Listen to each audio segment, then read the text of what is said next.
শুধু মুখে ভালোবাসাটা ভালোবাসার প্রমাণ বহন করে না, কাজে কর্মে ভালোবাসি এটা দেখাই দিতে হবে। এখনই যদি বলি আমরা কি মুহাম্মদ রাসূলুল্লাহ সাল্লাল্লাহু আলাইহি ওয়াসাল্লামকে ভালোবাসি, সবাই লাফায় হাত তুলবে না, লাফায় উঠবে হ্যাঁ আমি বাসি। মুখে বললাম অনেক ভালোবাসি, এটার থেকে আমি মুখে একবারও বলি নাই ভালোবাসি, কাজে বুঝিয়ে দিয়েছি যে হ্যাঁ আমি আপনাকে ভালোবাসি, এটা শতগুণ বেশি কার্যকর, ঠিক কিনা? আপনি মুখে বললেন সারাদিন ভালোবাসি ভালোবাসি ভালোবাসি, আর তার চাওয়া পাওয়া অনুযায়ী আপনি এক ধাপও চললেন না, এক বিন্দুও চললেন না, তাহলে কি এটা ভালোবাসা হবে?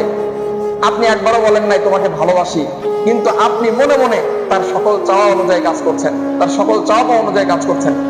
আপনি একজনকে ভালোবাসেন, সে একটা পোশাক পরলে তার ভালো লাগে, সে এই পোশাকটা পরতে চায়। আপনার ওয়াইফ, আপনি তাকে অনেক ভালোবাসেন, দেখেন যে সে লাল কালারের একটা শাড়ি পছন্দ করে, এটা আপনি জানেন, শাড়িটা নিয়ে গিয়ে দিয়েছেন। আপনি ওকে একবারও বলেন নাই আমি তোমাকে অনেক ভালোবাসি, আই লাভ ইউ, এটা বলেন নাই, কিন্তু একটা শাড়ি নিয়ে যা দিচ্ছেন, খুশি হয়ে গেছে, সে বুঝতে পারছে হ্যাঁ আমাকে ভালোবাসে।